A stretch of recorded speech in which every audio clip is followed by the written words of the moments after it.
قال رسول الله صلى الله عليه وسلم كل غلام رهين بعقيقته تذبح عنه يوم سابعه ويحلق رأسه। প্রত্যেক নবজাতক তার আকিকার সাথে আবদ্ধ। সপ্তম দিনে তার পক্ষ থেকে পশু জবাই করা হবে। সপ্তম দিনে শিশুর মাথার চুল মুন্ডন করা হবে। সপ্তম দিনে পশু জবাই করা হবে, সপ্তম দিনে চুল মুন্ডন করা হবে। এক্ষেত্রে আমার দিকে একটু তাকান। 7 দিনের চুলগুলো একটা টিস্যুতে অথবা যেইভাবে পারেন সংরক্ষণ করবেন। করার পর এই চুল স্বর্ণকারের দোকানে নিয়ে যাবেন। যাওয়ার পর এক পাল্লায় শিশুর চুলগুলা রাখবেন, আরেক পাল্লায় রূপা রাখতে হবে। চুল পরিমাণ রূপা আল্লাহর রাস্তায় সদকা করে দেওয়া। রাসূলুল্লাহ সাল্লাল্লাহু আলাইহি সাল্লাম ফাতেমা রাদিয়াল্লাহু তাআলা আনহাকে বললেন, ফাতেমা ইহলিকি রাসা, হাসানের মাথার চুল মুন্ডন করো। ওয়া তাসাদ্দাকি বিজিনাতি শা'রিহি ফিদ্দাতান, হাসানের চুল পরিমাণ রূপা আল্লাহর রাস্তায় সদকা করে দিও। আলী রাদিয়াল্লাহু তাআলা আনহু বলেন, ফাওয়াজানতুহু ফাকানা ওয়াজনুহু দিরহামান আও বা'দা দিরহাম, আমি হাসানের চুল ওজন করলাম, তার চুলের পরিমাণ হলো 1 দিরহাম রূপা অথবা 1 দিরহামের কাছাকাছি রূপা। আমি এই পরিমাণ রূপা আল্লাহর রাস্তায় সদকা করে দিলাম। মাইকম্যান ভাই, আগে যেরকম কম ছিল আওয়াজ ওরকমই রাখেন, হ্যাঁ? আপনি কষ্ট নিয়েন না একটু। হ্যাঁ, তাহলে কয় নাম্বার গেল? 5 নাম্বার আকিকা করা, সপ্তম দিনে পশু জবাই করা, আর হলো সপ্তম দিনে এই মাথার চুল মুন্ডন করে চুলটা ওজন করে ওই পরিমাণ রূপা আল্লাহর রাস্তায় সদকা করে দেওয়া। আকিকার গোশত কে খাবে? আকিকার গোশত যার আকিকা, ওর মা বাবা ভাই বোন, গরিব আত্মীয় স্বজন, ধনী আত্মীয় স্বজন, 14 গোষ্ঠী খেতে পারবে। দাদা দাদি, নানা নানি, এমনকি কারো যদি সন্দেহ থাকে তাহলে ওর গোশতটা ফ্রিজে রেখে দিবেন। বড় হইলে বলবেন, নে তোর আকিকার গোশত তুই খা। কথার কথা, সন্দেহ করা যাবে না। হালালকে হালাল মনে করা এটা ঈমান, হারামকে হারাম মনে করা এটা ঈমান। হালালকে হারাম মনে করা কুফর, হারামকে হালাল মনে করা কুফর। আকিকার গোশত এটা হালাল, এটার মধ্যে কোনো সন্দেহ আনবেন না, ঈমানে খতরা এসে যাবে। এটা হলো বিশুদ্ধ বর্ণনা। শিথিল সনদের বর্ণনা, মানে সনদে দুর্বলতা আছে, এরকম সনদের বর্ণনা আছে সপ্তম দিনে না পারলে 14তম দিনে আকিকা করা, শিথিল বর্ণনা। 14তম দিনে না হলে 21তম দিনে আকিকা করা, এটাও শিথিল বর্ণনা। বিশুদ্ধ বর্ণনা সপ্তম দিনে আকিকা করা। কয় নাম্বার হলো? 5 নাম্বার। 6 নাম্বার অধিকার শিশুর সুন্দর নাম রাখা। আব্দুল্লাহ ইবনে আব্বাস রাদিয়াল্লাহু তাআলা আনহুমার বর্ণনা, তিনি বলেন, ক্বালু ইয়া রাসূলুল্লাহ ক্বাদ আলিমনা হাক্কাল ওয়ালিদি ফামা হাক্কুল ওয়ালাদ। মা বাবার অধিকার আমরা জানি, সন্তানের কি অধিকার আমাদেরকে একটু জানায় দেন। فقال رسول الله صلى الله عليه وسلم أن يحسن اسمه ويحسن أدبه। সন্তানের জন্য মা বাবার করণীয় হলো সন্তানের সুন্দর নাম রাখা আর তাদেরকে সুন্দর শিষ্টাচার শিক্ষা দেওয়া। আবু দাউদ 4949 নম্বর হাদিস। قال رسول الله صلى الله عليه وسلم أحب الأسماء إلى الله عبد الله ও আব্দুর রহমান। রাসূলুল্লাহ সাল্লাল্লাহু আলাইহি সাল্লাম বলেন, আল্লাহর কাছে সর্বাধিক পছন্দের নাম হলো আব্দুল্লাহ, আব্দুর রহমান। সর্বাধিক পছন্দনীয় নাম আব্দুল্লাহ, আব্দুর রহমান। এখন আপনাদেরকে আমি একটা হাদিস শোনাবো। এই হাদিস শোনার পর আপনারা সিদ্ধান্ত নেবেন যে একটা নাম সুন্দর রাখা কতটা জরুরি। সহিহ বুখারী 6193 নম্বর হাদিস। এই হাদিসটা গল্পের মতো করে শুনেন, তারপরে বুঝবেন যে নাম অর্থবোধক হওয়া কতটা গুরুত্বপূর্ণ। সহিহ বুখারী 6193। সাঈদ ইবনুল মুসাইয়্যিব রাহিমাহুল্লাহ মদিনার শ্রেষ্ঠ আলেমদের একজন, তাবিঈ, বিখ্যাত তাবিঈ, ফকিহ। এই সাঈদ ইবনুল মুসাইয়্যিব রাহিমাহুল্লাহ বলেন, আমার দাদার নাম হাজান বা হাজনুন। যদি হাজনুন হয় অর্থ হলো শক্ত, আর যদি হাজান হয় অর্থ হলো দুঃখ। জায়ের উপরে জবর হলে অর্থ হবে দুঃখ, আর জায়ের উপর জজম হলে অর্থ হবে শক্ত। তা আমার দাদার নাম হয়তো হাজনুন না হয় হাজানুন। আবার বলছি, জায়ের উপর জবর অথবা জজম, হাজান অথবা হাজনুন। তাহলে হাজান হলে নামের অর্থ হবে দুঃখ, আর হাজনুন হলে অর্থ হবে শক্ত, মানে কোনোটাই সুন্দর অর্থ না। আমার দাদা নবীজির কাছে গেছে। নবীজি আমার দাদাকে বললেন, মাসমুকা, তোমার নাম কি? আমার দাদা বললেন, আমার নাম হাজনুন বা হাজান। যদি বইলা থাকে আমার নাম হাজনুন, অর্থ হবে শক্ত। আর যদি বইলা থাকে আমার নাম হাজান, অর্থ হবে দুঃখ। নবীজি বললেন এইটা কোনো নাম? দুঃখ। বাল আনতা সাহলুন, তোমার নাম সাহলুন। তোমার নাম হাজনুন না, তোমার নাম সাহলুন। সাহলুন মানি সহজ, ঠিকঠাক, ওকে, নিরাপদ, সাহলুন। আর হাজনুন মানি, হাজনুন বা হাজান মানি দুঃখ, কষ্ট, শক্ত, বালা মুসিবত, যত বিপদ আছে এটার মানি হলো হাজান বা হাজনুন। তো নবীজি বললেন নামটা পাল্টায়া সাহলুন রাখো। ওই ব্যক্তি জবাব দিলেন, মা আনা বিমুগাইয়িরিন ইসমান সাম্মানিহি আবি, আমার আব্বা আমার যেই নাম রাখছে এই নাম আমি পাল্টাইতে পারবো না। বর্তমান যুগে অনেক মানুষ আছে যারা বেদাত করে শুধু এই কারণে যে আমার আব্বা করছে 20 বছর, আমার দাদা করছে 50 বছর, বাস এই কারণে উনি করে। উনি কিন্তু বুঝে এটা বেদাত। কেন করে? আব্বা তো 20 বছর করছে, মানে ওনারে আপনি বুঝাইতে পারবেন কোরআন সুন্নাহ দিয়ে যে ভাই এটা কিন্তু বেদাত, উনিও মানে আসলে বেদাত। তো করেন কেন? কই যে আব্বা 20 বছর করছে। আর আব্বা করছে কেন? কই যে দাদা করছে 50 বছর।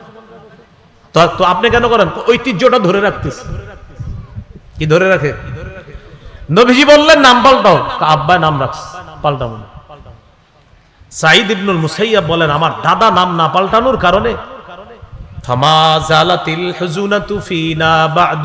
আমাদের বংশে পরবর্তী প্রজন্ম থেকে প্রজন্ম শুধু দুঃখ কষ্ট লেগেই থাকতো দাদা নামটা না পাল্টানোর কারণে। দাদার নাম ছিল দুঃখ কষ্ট, আমাদের বংশে সব সময় দুঃখ কষ্ট লেগে থাকতো। এক নামের প্রভাব পরবর্তী প্রজন্ম ভোগ করছে। তাহলে বলেন অর্থবোধক নামের প্রয়োজন আছে না নাই? সবাই বর্তমানে আলেমদের কাছে আসে নাম জানার জন্য, কয় হুজুর একটা আনকমন নাম বলেন। কি নাম? যদি বলেন Abu Bakr, old. Abu Hurairah, old. Ayesha, old. কিছু আনকমন বলেন। এরকম সবাই আনকমন, মানে সাহাবী সাহাবিয়ার নাম বলতেছেন, ওনার আনকমন নাম দরকার। এমন এমন আনকমন নাম রাখে যেগুলোর অর্থ আপনি কোনো অভিধানেও খুঁজে পাবেন না, কারণ এরকম তো নামই নাই, আপনি অভিধানও পাবেন না। কত নাম্বার গেল? 6। সুন্দর নাম রাখা। 7 নাম্বার, শিশু সন্তানকে উপনামে ডাকা। উপনামে ডাইকা মাঝে মাঝে ওরে খুশি করে দেওয়া। উপনাম কোনগুলা? আবু উমায়ের, আবু তাহের, আবুল কাসেম, এই জাতীয় নামগুলারে বলা হয় উপনাম। আবু দাউদের 4969 নম্বর হাদিস। আনাস রাদিয়াল্লাহু তাআলা আনহু বলেন নবীজি আমাদের বাসায় আসতেন। আমার একটা ছোট্ট ভাই ছিল, আমার ভাইয়ের একটা পাখি ছিল, ও পাখিটার সাথে খেলাধুলা করত। আমার ভাইয়ের পাখিটা মারা গেছে। নবীজি আমাদের বাসায় আসলেন, আসার পর দেখলেন রাআহু হাজিনা, আমার ভাইয়ের মনটা খারাপ। রাসূলুল্লাহ সাল্লাল্লাহু আলাইহি সাল্লাম বললেন মা শানুহু, ওর কি হইছে? পরিবারের লোকেরা জবাব দিল হুজুর মাতা নুগরুহু, তার পাখিটা মারা গেছে। রাসূলুল্লাহ সাল্লাল্লাহু আলাইহি সাল্লাম বললেন ইয়া আবা উমাইর মা ফাআলান নুগাইর, ও আবু উমাইর ছোট্ট পাখিটা কি করলো, এটার কি হলো, এটা কোথায়, কি করলো? ছন্দের মতো নবী বললেন ইয়া আবা উমাইর মা ফাআলান নুগাইর। এইভাবে তার নামের সাথে মিলিয়ে ওই পাখির নামটা বলার কারণে ওই বাচ্চাটার মন খুশি হয়ে গেছে, আল্লাহ নবী তারে খুশি করে দিয়েছে। দেখেন কিভাবে মিলছে। ইয়া আবা উমাইর, এটা হলো ওই শিশুর উপনাম। নবী বললেন ও আবু উমাইর। পরে বলতেছে মা ফাআলান নুগাইর, ছোট্ট পাখিটা কি করলো, এটা কোনো কাজ করলো, মারা গেল, তোমার সাথে খেলে না। আর ও হাসি দিয়ে দিচ্ছে, খুশি হয়ে গেছে, ওর পাখি মারা গেছে। তো নবীজি তার এটা বইলা তার সাথে একটু রাসূল সাল্লাল্লাহু আলাইহি সাল্লাম মিজাহ করলেন। হাদিসে আসছে মিজাহ। মিজাহ মানে নবীজি সত্য রসিকতা করতেন। সত্য মানে নবীজির রসিকতায় কখনো কোনো মিথ্যা ছিল না। নবীজি বাস্তবিক অর্থেই মানুষকে মাঝে মাঝে হাসাইতেন সত্য কথা বলে। কত নাম্বার গেল? 7। অধিকার নাম্বার 8, এই শিশুরে হাঁটা শিখাইতে গিয়ে তার হাঁটুতে কষ্ট দেওয়া যাবে না। হাঁটা শিখে না, তো হাঁটা শিখাইতে গিয়ে মাশাআল্লাহ আপনি বারবার ও পাকায় পড়তেছে, বারবার যেন না পড়ে। ওরে হাঁটা শিখান নরম জায়গায়, মাটিতে হাঁটা শিখান। এখন তো সবার পাকার ঘর, পাকার ঘরে হাঁটা শিখাইতে গিয়ে ও বারবার হাঁটুতে আঘাত পাইতে পারে। আবু দাউদ 1109 নম্বর হাদিস। রাসূলুল্লাহ সাল্লাল্লাহু আলাইহি সাল্লাম খুতবা দিতেছে মসজিদের মধ্যে।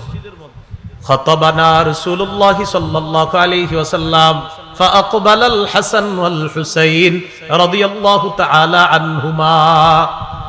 রাসূলুল্লাহ সাল্লাল্লাহু আলাইহি সাল্লাম খুতবা দিতেছে, ওই মুহূর্তে মসজিদে হাসান হুসাইন রাদিয়াল্লাহু আনহুমা প্রবেশ করছে, মানে নবীজির 2 নাতি।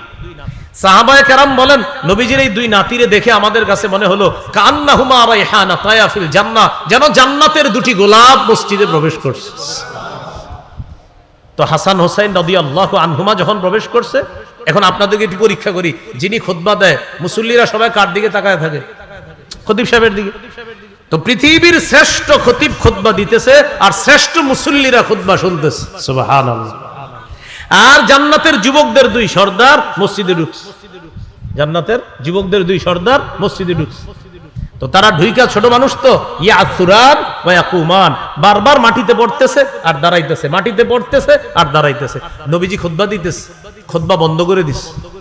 নাজালা, নবীজি মিম্বর থেকে নামলেন, আখাযাহুমা, দুই নাতিকে এইভাবে জড়ায়া কোলে নিলেন, সাইদা বিহিমাল মিম্বর, দুই নাতিকে কোলে নিয়ে মিম্বরে গিয়ে বাকি খুতবা শেষ করলেন। হাঁটুতে যেন কষ্ট না পায়, তাদেরকে এই কষ্ট দেওয়া থেকে আল্লাহ রাসূল রক্ষা করে শিশুর অধিকার প্রতিষ্ঠিত করলেন। ওই বারবার পড়ে যাচ্ছে, নবীজি হাদিসের শেষে বলেন, লাম আসবির, আমি সহ্য করতে পারি নাই, ওরা বারবার পড়ে যাচ্ছিল, তাই খুতবা বন্ধ করে ওদেরকে নিয়ে এরপর আমি খুতবা শেষ করছি। তাহলে আমরা শিশুকে যখন হাঁটা শিখাবো, ও যখন হাঁপুর বাড়া শিখে, বর্তমানে পাকার ঘর সবার দেখবেন, ওই কিছু সাপোর্ট দিয়েন হাঁটুর মধ্যে, না হয় কিন্তু আপনার ওই কাটা বা ছোট্ট ছোট্ট কাচের কিছু ওর হাঁটুতে সমস্যা হতে পারে। কত নাম্বার গেল? 8। 9 নাম্বার, শিশুর জামার কালারের ক্ষেত্রে সতর্কতা অবলম্বন করা, বিশেষ করে ছেলে শিশুর। কোন শিশু?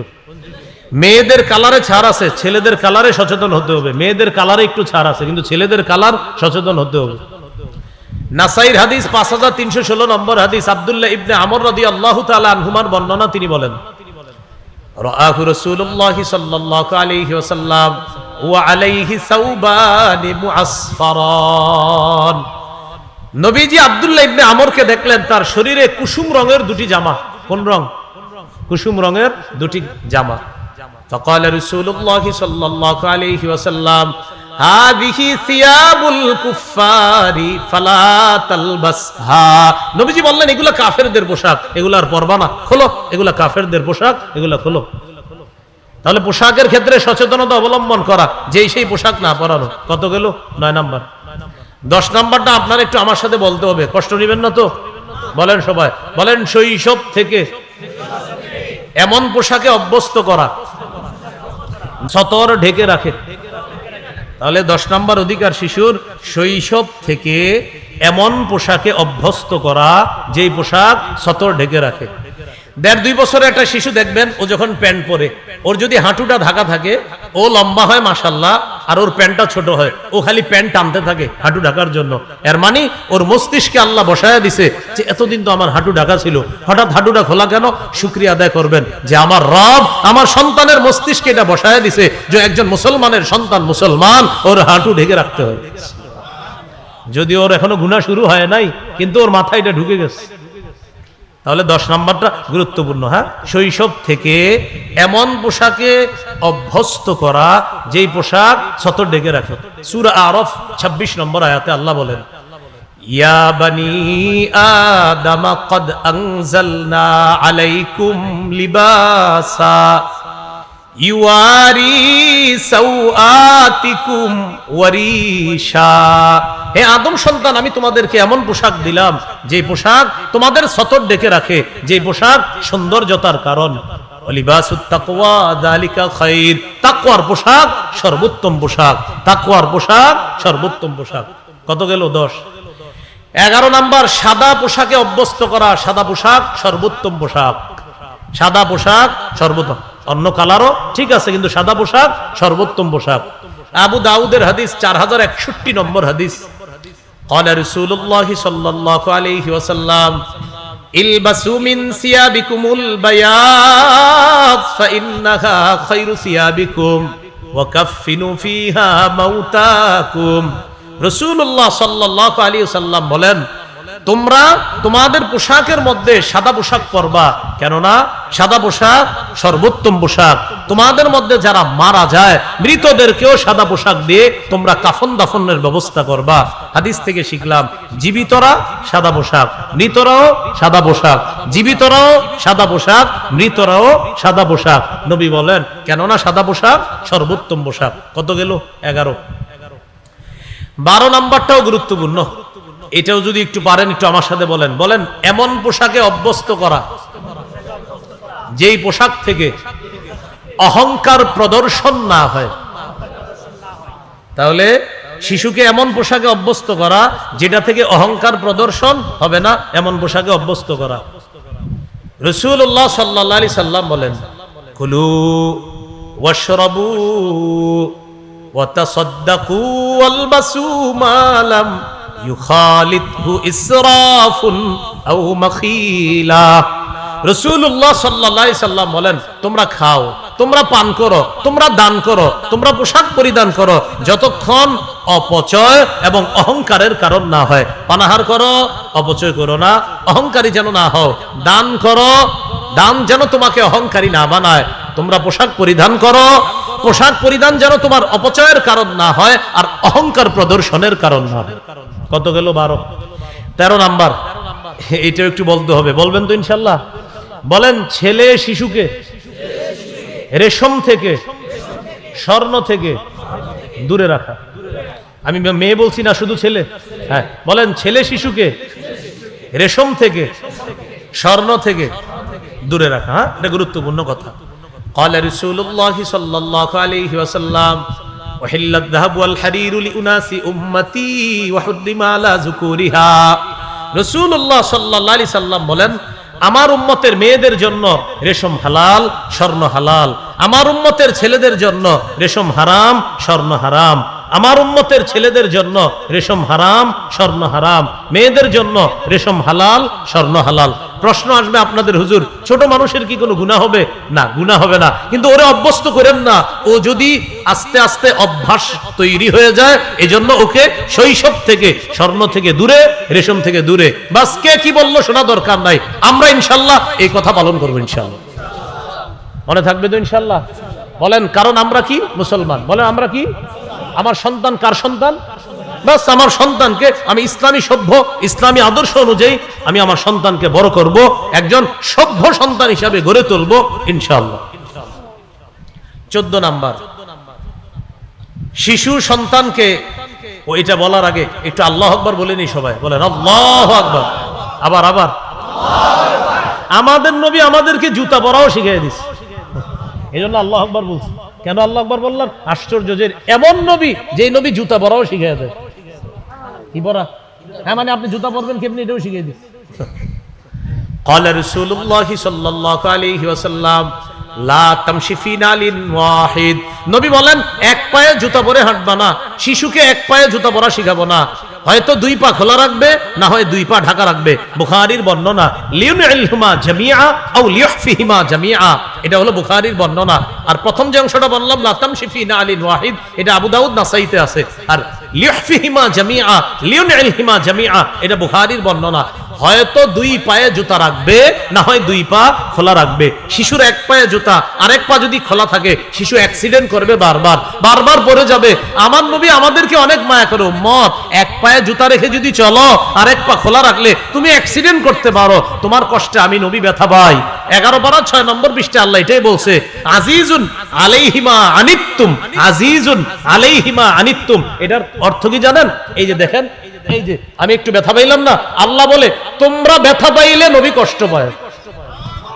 আল্লাহ তাআলা বলেন, আজিজুন আলাইহিমা আনিত্তুম, তোমরা যদি কষ্ট পাও, ব্যথা পাও, এই তোমাদের কষ্টে নবী ব্যথা পায়। আমার উম্মত কেন কষ্ট পায়? আমি ব্যথা পাই।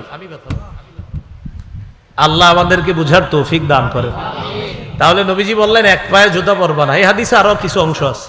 ওয়ালা তাশতামিলিস সাম্মা, এক কাপড়ে পুরো শরীর ঢাকবা না। আপনার সামর্থ্য আছে, সামর্থ্য থাকার পরও এক কাপড়ে পুরো শরীর না ঢাইকা আরো কিছু কাপড় রাখা শরীরে।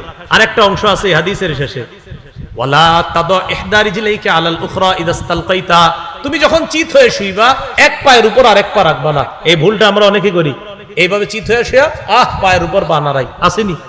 এটা নিষেধ করছে নবীজি। যখন চিত হয়ে শুইবা, এক পায়ের উপর আরেক পা রাখবা না। শিশু যদি এইভাবে এক পায়ের উপর আরেক পা রাখে, সরাইয়া দিবেন, পা সরাইয়া দিবেন। এটা কি হলো? চিত হওয়া। উপর হয়ে যদি শোয়া, এটা আমাদেরও নিষেধ। উপর হয়ে শোয়া সবার নিষেধ। শিশু যদি উপর হয়ে শুয়ে থাকে, ওরে উপর হওয়া থেকে তাড়াতাড়ি কাত করে দিবেন অথবা চিত করে দিবেন, কারণ উপর হয়ে শোয়া হাদিসে আসছে এটা জাহান্নামীদের শোয়া। তাহলে বলেন, উপর হয়ে শোয়া এটাও নিষেধ, কারণ এটা জাহান্নামীদের শোয়া।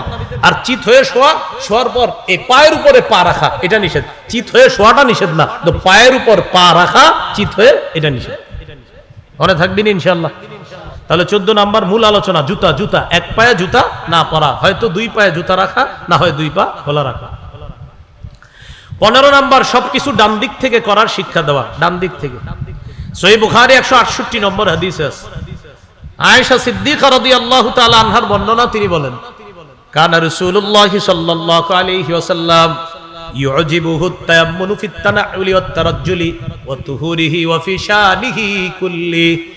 রাসূলুল্লাহ সাল্লাল্লাহু আলাইহি সাল্লাম জুতা পরা ডান দিক থেকে পছন্দ করতেন। তারাজ্জুল অর্থ হলো মাথা আছড়ানো, ডান দিক থেকে পছন্দ করতেন। তুহুরিহি মানে হলো পবিত্রতা অর্জন করা, ডান দিক থেকে পছন্দ করতেন। ওয়া ফি শানিহি কুল্লিহি অর্থ সব কিছু তিনি ডান দিক থেকে পছন্দ করতেন। শিশুকে যখন কিছু দিবেন, বাম হাত দিলে বলবেন না না, পরে ও ডান হাত দিবে, এটা দিবেন। আবার আরেকদিন কিছু দিবেন, ও বাম হাত দিবে, আপনি দিবেন না, ডান হাত। দেখবেন ও একদিন এমন করবে, ও নিজে মাথা নাড়াবে, না না না। ও একদিন আপনার কাছে এরকম করবে, পরে ও নিজে মাথা নাড়াবে। এটা এর মানে আল্লাহ আপনার শিশুর মস্তিষ্কে ঢুকিয়ে দিয়েছে ডান, এটার কতটা গুরুত্ব বামের চাইতে আপনার শিশুর মস্তিষ্কে আল্লাহ বসায় দিচ্ছে। কত নাম্বার গেল? 15। 16 নাম্বার শিশুকে তাওহীদ শিক্ষা দেওয়া। বিসমিল্লাহ। কি শিক্ষা দেওয়া? তাওহীদ। আল্লাহুম্মা লাকাল হামদু ওয়া লাকাশ শুকরু। তাওহীদ কিভাবে শিখাবো একটু আমরাও বলি আল্লাহ এক, অমুখাপেক্ষী। তিনি জন্ম দেন না, তিনি জন্ম নেন না, তার সমকক্ষ কেউ নেই। সকল সৃষ্টি তার মুখাপেক্ষী।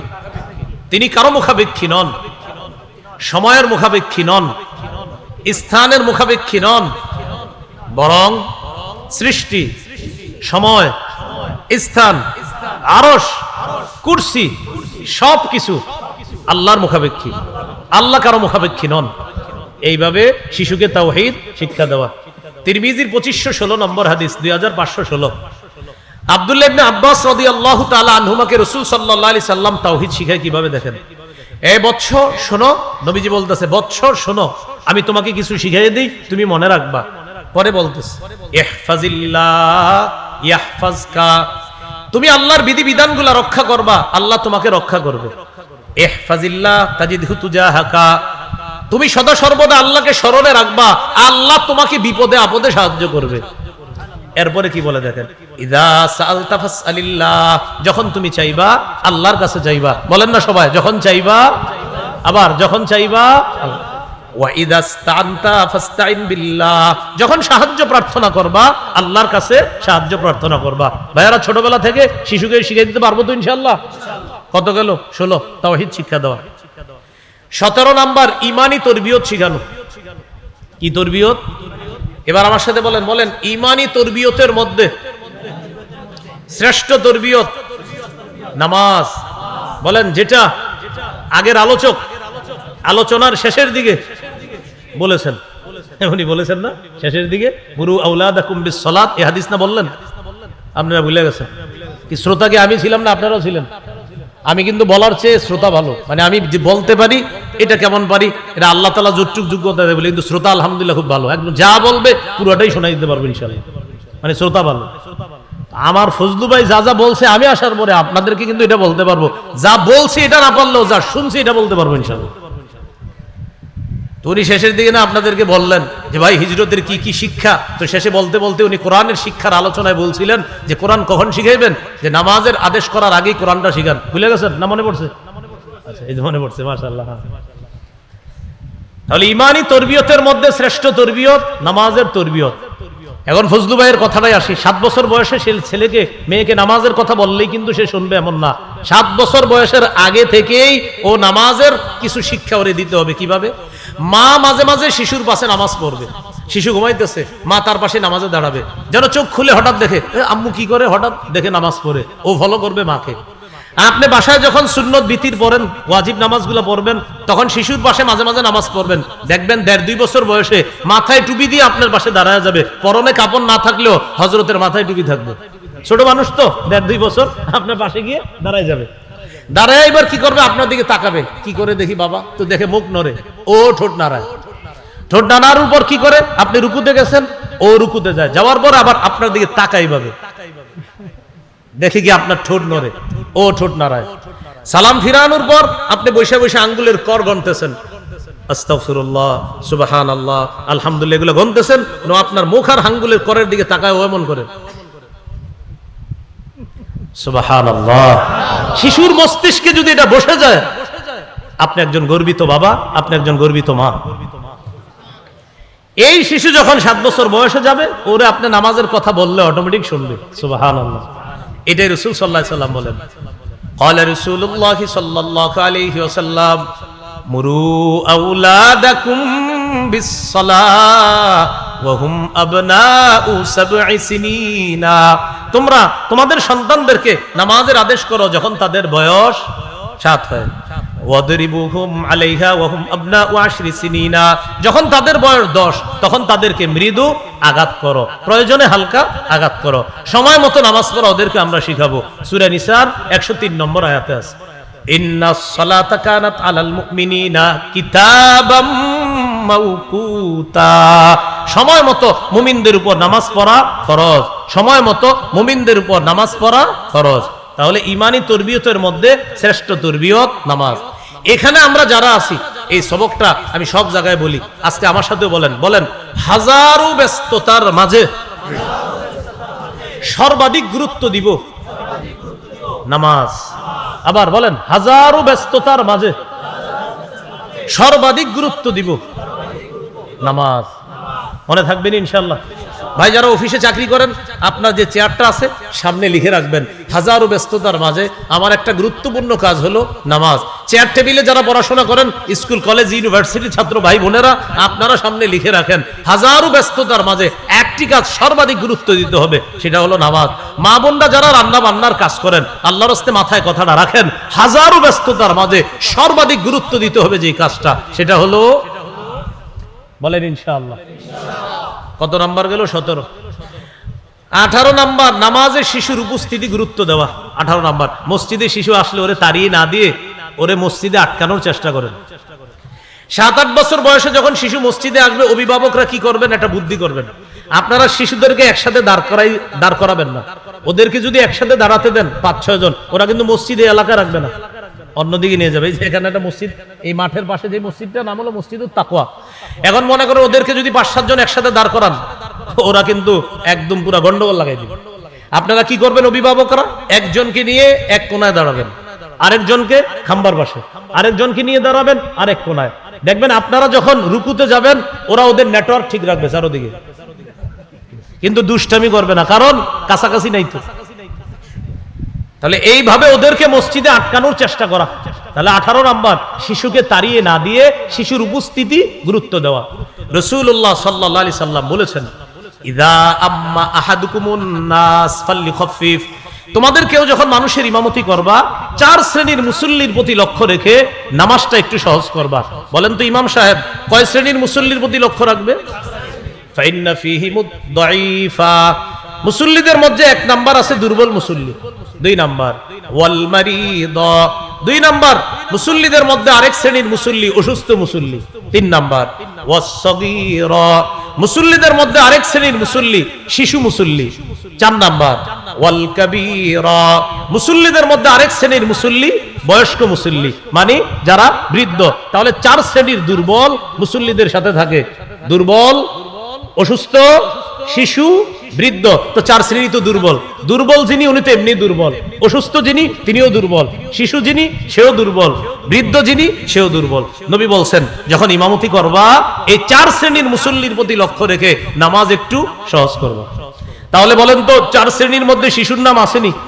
তাহলে কি বোঝা যায় হাদিস থেকে? ইমাম সাহেবরে নবী বলতেছে, তাহলে শিশুর জামাতে উপস্থিতি তাড়িয়ে দেওয়া না গুরুত্ব দেওয়া? গুরুত্ব দেওয়া। আল্লাহ মনে রাখার তৌফিক দান করেন। 19 নাম্বার, শিশুকে কোরআনের শিক্ষা দেওয়া। আজকে আপনারা এটা প্রথম বার্ষিক মাহফিল করছেন, আপনাদের প্রতি একটা আবদার থাকবে এই এলাকাবাসীর প্রতি। এই 1000 মাহফিলের চেয়ে গুরুত্ব হলো মসজিদের বক্তব্যের গুরুত্ব বাড়ানো। মসজিদের বক্তব্যের, হ্যাঁ, মসজিদ ভিত্তিক বক্তব্যগুলো আছে না, এগুলোর গুরুত্ব বাড়ান। কেন? মাদ্রাসা ভিত্তিক বক্তব্যে যারা পড়ে ওরা হয়তো মাওলানা হবে, মুফতি হবে, মুহাদ্দিস, মুফাসসির হবে, কিন্তু মসজিদ ভিত্তিক বক্তব্যে ওই ছেলে পড়বে, ওই মেয়ে পড়বে, যেই ছেলেটা ডাক্তার হবে, যেই মেয়েটা ডাক্তার হবে, যে ছেলেটা ব্যারিস্টার, ইঞ্জিনিয়ার হবে, সে কিন্তু মসজিদের বক্তব্য থেকে বিশুদ্ধ কোরআন শিখবে। এজন্য ব্যাপকভাবে সব মুসলমানের ছেলে মেয়েদের জন্য মসজিদ ভিত্তিক মক্তবের গুরুত্ব বাড়াতে হবে, এরকম 100 মাহফিলের চেয়ে বেশি। আমি মাহফিল করতে নিষেধ করি না, কিন্তু এটার 100টা যেমন গুরুত্ব দিবেন, এর চেয়ে বেশি গুরুত্ব দিতে হবে এই মসজিদ ভিত্তিক মক্তবের। মসজিদুত তাকওয়ার নাম বললাম, আরো হয়তো অনেক মসজিদ আশেপাশে, মসজিদ ভিত্তিক মক্তব, এগুলার গুরুত্ব বাড়ান, মুসলমানের সন্তান বাঁচান, মুসলমানের সন্তান বাঁচান। সব সন্তানগুলা আগে 150-200 ছাত্র ছাত্রী হইতো মসজিদের মক্তবে, এখন আপনার সকালবেলা মাইকে ঘোষণা করতে হয়, মক্তবের ছাত্র ছাত্রীরা তোমরা মক্তবে চলে আসো, তাও আসে না। এই জন্য এখানে যারা আছেন, হয়তো অনেক মসজিদের সভাপতি কমিটিরা আছেন, অনেকে আছেন, ইমাম সাহেবরা আছেন, আপনারা মসজিদ ভিত্তিক মক্তবের গুরুত্ব বাড়ান। ফজরের পর হতে পারে, জোহরের পর হতে পারে, অথবা আপনারা যেইভাবে পারেন, নেশার পর হতে পারে, এই যেইভাবে পারেন মসজিদ ভিত্তিক কোরআন শিক্ষার গুরুত্বটা বাড়ান। আল্লাহ আমাদেরকে কথাটা গুরুত্ব সহকারে নেওয়ার তৌফিক দান করেন। মসজিদের মক্তবে কি পড়ায় হুজুরে? ছোট্ট একটা ব্যাত নিয়ে, হামজা লাম জবর আল, হামিম জবর হাম, আল হাম, দাল পেশ দু, আল হামদু, যা তুই যা, এই তুই এদিকে, তো আরেকজনের ঢাইকা পড়ায়, নুন জবর না, সদ জবর স, না স, র জবর র, না স র, যা তুই যা, আব্দুর রহিম এদিকে পর, বা জবর বা, শিন জবর শাহ, বাসা, র দুই পেশ রুন, বাসারুন। জানেন যে পড়ছে আর যে পড়াচ্ছে, তিরমিজি 2909 নম্বর হাদিস, 2910 নম্বর হাদিস, সহিহ বুখারী, রাসূল সাল্লাল্লাহু আলাইহি সাল্লাম বলেন, খায়রুকুম খায়রুকুম মান তাআল্লামাল কুরআনা ওয়া আল্লামা। কোরআন যে শিখছে আর যে শিখাইতেছে, আমি নবী তোমাদেরকে সর্বোত্তম বলে ঘোষণা করলাম।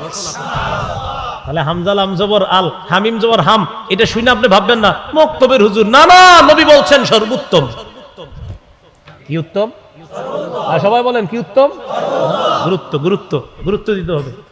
তাহলে ভাইয়েরা, কোরআন শিক্ষার গুরুত্ব প্রতিটা এলাকায় এলাকায় কোরআন শিক্ষার গুরুত্ব বাড়াতে হবে, প্রতিটা এলাকায় ইনশাআল্লাহ।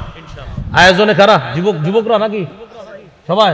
এই যুবকদেরকে আমি আবদার করে যাব, মসজিদ ভিত্তিক মক্তবের গুরুত্ব বাড়ান। অথবা মসজিদের পাশে হতে পারে যে হুজুর এই মক্তবটায় শুধু ছাত্ররা, মাদ্রাসা ছাত্র পড়বে এমন না, এলাকার সব শিশু ছেলে মেয়ে যারা, সবাই মক্তবে পড়তে পারবে, এমন একটা মক্তব হতে হবে। আল্লাহ আমাদেরকে কথাগুলো মনে রাখার তৌফিক দান করেন। যাদের টাকা পয়সা কম আছে শিশুদের মধ্যে, ওদের জন্য ফ্রি কোরআন শিক্ষার ব্যবস্থা করতে হবে। বাস, এই যুবকরা যারা আজকে মাহফিল আয়োজন করছেন, টাকা পয়সা খরচ করেই করছেন, আপনারা টাকা পয়সা খরচ করে ওরকম বক্তব্যের ব্যবস্থা করবেন ইনশাআল্লাহ। আপনাদের প্রতি একটা আবদার রেখে গেলাম, এখানে এই যে ভাইদের মাধ্যমে আসছি তাদেরকে আমি বলে গেলাম, আল্লাহর হস্তে এই উদ্যোগটা আপনারা নেবেন, আল্লাহ তৌফিক দান করেন। তাহলে 19 নম্বর গেল, শিশুকে কোরআন শিক্ষা দেওয়া। 20 নাম্বার, শিশুর সাথে খেলাধুলা করা। সুবহানাল্লাহ। এমন এক হাদিস শোনাই, দেখেন কে কার সাথে খেলতেছে। ইবনে মাজার 144 নম্বর হাদিস, রাসূলুল্লাহ সাল্লাল্লাহু আলাইহি সাল্লাম বের হয়েছে, এক সাহাবীর বাসায় যাচ্ছে দাওয়াত খাওয়ার জন্য। হঠাৎ দেখে রাস্তার মধ্যে হুসাইনুন ইয়ালআবু ফিস সিক্কা, হযরত হুসাইন মদিনার অলিতে গলিতে খেলতেছে। সিক্কাতুন শব্দের অর্থ অলি গলি, বহুবচন সিকাত। তাহলে কে খেলতেছে? নাতি হুসাইন রাদিয়াল্লাহু তাআলা, ছোট মানুষ খেলতেছে রাস্তায়। যেই মাত্র নবীজি তার নাতিকে দেখলেন, সবার সামনে নবী চলে গেলেন, গিয়ে নবীজি হযরত হুসাইনকে ধরতে চায়। হযরত হুসাইন রাদিয়াল্লাহু তাআলা যখন দেখলেন তার নানা আসছে, কি করতে লাগলেন? ইয়াফিররু হা হুনা ওয়া ইয়াফিররু হা হুনা। হযরত হুসাইন একবার এদিকে পালায় আর একবার এদিকে পালায়, মানে নানা যেন ধরতে না পারে। নানাও বারবার এদিকে যায়, আবার হযরত হুসাইন এদিকে যায়, নবীজিও এদিকে যায়। একটু মাথায় আনেন তো, পৃথিবীর কোন মানুষটা কাকে ধরার চেষ্টা করতেছে? হযরত হুসাইন একবার ডানে যায়, নানাও ধরতে চায়, আবার যখন ধরতে যায় হযরত হুসাইন দৌড়ে আবার বামে যায়, নানা ধরতে দিব না। নবীও দৌড়াইতেছে পিছনে পিছনে। হাদিসে আসছে ইউলাইবু ওয়া ইউদাহিকু, নবীজি তার নাতির সাথে খেলতেছে এবং হাসতেছে দুজন। এক পর্যায়ে নবীজি হযরত হুসাইনকে ধরে ফেললেন, ধরে এক হাত রাখলেন থুতনির নিচে, আরেক হাত রাখলেন মাথার মাঝখানে, এইভাবে রেখে বললেন, হুসাইনুন মিন্নি ওয়া আনা মিন হুসাইন। হুসাইন আমার থেকে, আমি হুসাইনের থেকে। আহাব্বাল্লাহু মান আহাব্বা হুসাইনান, আল্লাহ হুসাইনকে যে ভালোবাসলো, আল্লাহ তাকে ভালোবাসে। তাহলে শিশুর সাথে কি করা? খেলাধুলা করা। বর্তমানে বাবা যারা, এরা তো সময় পায় না খেলাধুলার শিশুর সাথে, কারণ যে এক বাক্স হাতে আছে এটার কারণে সময় পায় না। মানে টিস্যুর বাক্স না, টিস্যুর বাক্সই, এই টিস্যুর বাক্সের কারণে সুযোগ পায় না নাকি? এমন এক বাক্স পাইছে, উনি অফিস থেকে এসে ব্যস্ত, বারান্দায় চলে যায়, দরজা লাগায়, ডিস্টার্ব করো না কেউ, খুব ব্যস্ত উনি। শিশুর সাথে খেলবেন, এই জিনিসটা বাসায় আসার পর ডয়ারে রেখে দেন, ওর সাথে খেলেন। কত গেল? 20। 21 নাম্বার, শিশুকে ভালোবাসা। সহিহ বুখারীর বর্ণনা 5884 নম্বর হাদিস। ধৈর্য হারা হয় না, এই কিছুক্ষণের মধ্যে শেষ করে দেব ইনশাআল্লাহ। রাসূলুল্লাহ সাল্লাল্লাহু আলাইহি সাল্লাম বাজার থেকে আসছে, আসার পরে নবীজি বললেন আইনা লুকা। বুখারীর 5884, আইনা লুকা বললেন। লুকা শব্দের অর্থ হলো হ্যাংলা পাতলা শিশু।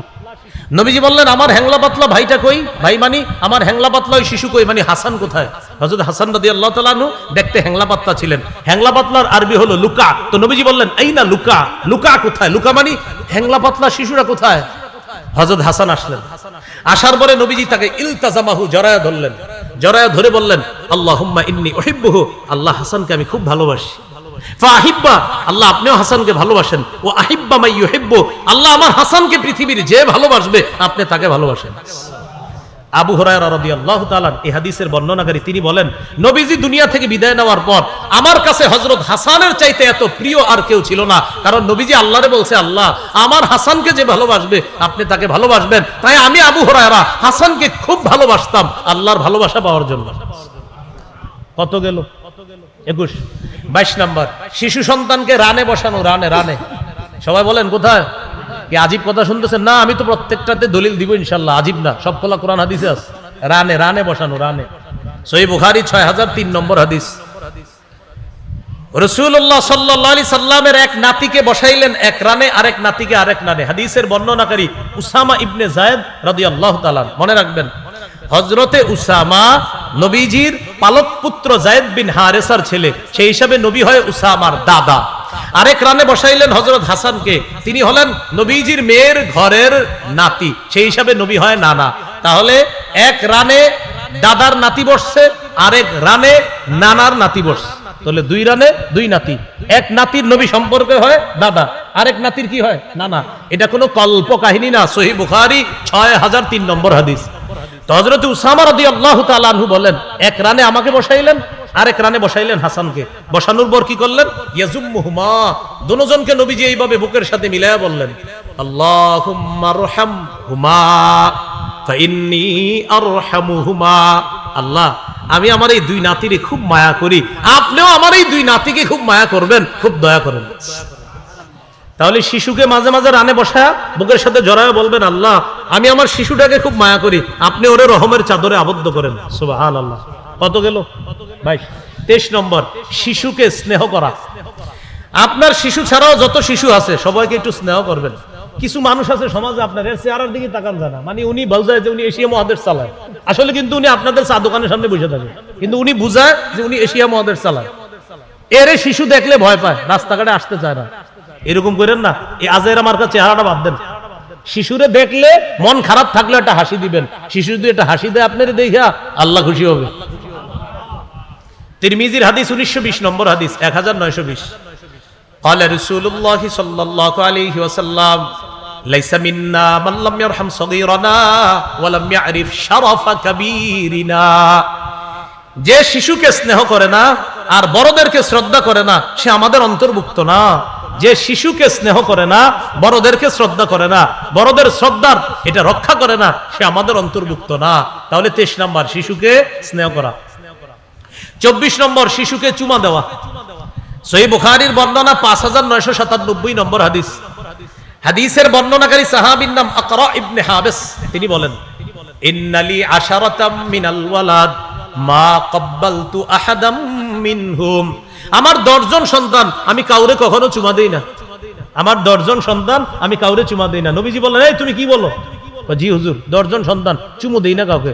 নবীজি বললেন মান লা ইয়ারহাম লা ইউরহাম। যে মায়া করে না, দয়া করে না, তাকে দয়া করা হয় না। তুমি যদি তোমার শিশুকে দয়া না করো, মায়া না করো, তাহলে তোমার প্রতিও তো দয়া করা হবে না। তোমার সন্তান, শিশু সন্তানদেরকে চুমু দিবা, আদর করবা, এটা তাদের অধিকার। চুমা পাওয়া বাবার কাছ থেকে, মায়ের কাছ থেকে, এটা শিশুর অধিকার। কত গেল? 24।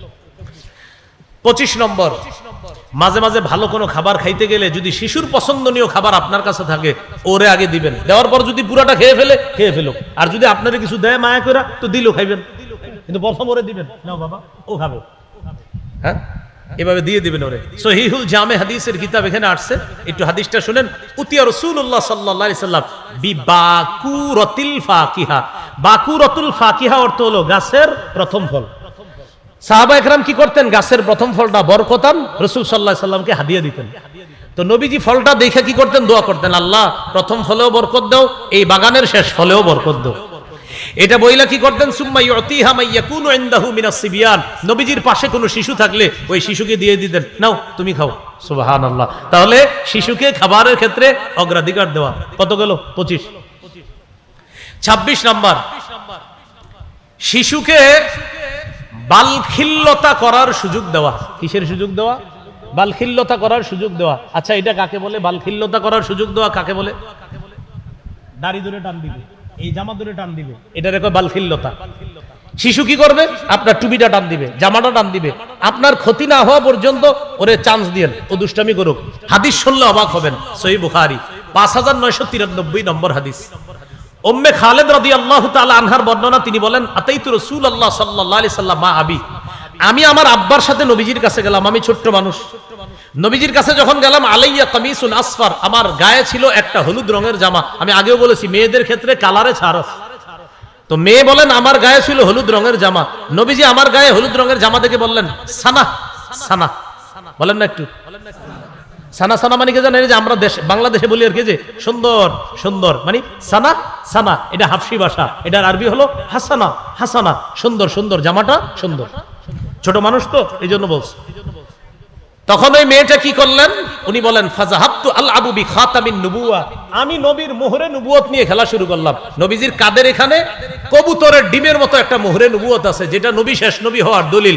আমি কি করলাম? এটা নিয়ে খেলা শুরু করলাম। ফাজাজারনি আবি, আমার আব্বা ধমক দিছে। নবীজি বললেন, আরে কি হয়েছে, ধমক দিছে কোনো?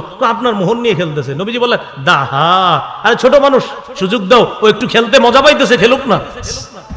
চিন্তা কর, নবীর মোহরে নবুয়ত, মেয়েটা খেলতেছে, তাও নবীজির সন্তান না, কিন্তু আরেকজনের সন্তান, ছোট্ট একটা মেয়ে নবীর মোহরে নবুয়ত নিয়ে খেলতেছে। বাবা ধমক দিছে। নবীজি বললেন, কি হয়েছে? দাহা, ছাড়ো, ও খেলুক। তাহলে কি শিখলাম? এইভাবে শিশুদেরকে মাঝে মাঝে একটু সুযোগ দেওয়া। কত গেল? 26।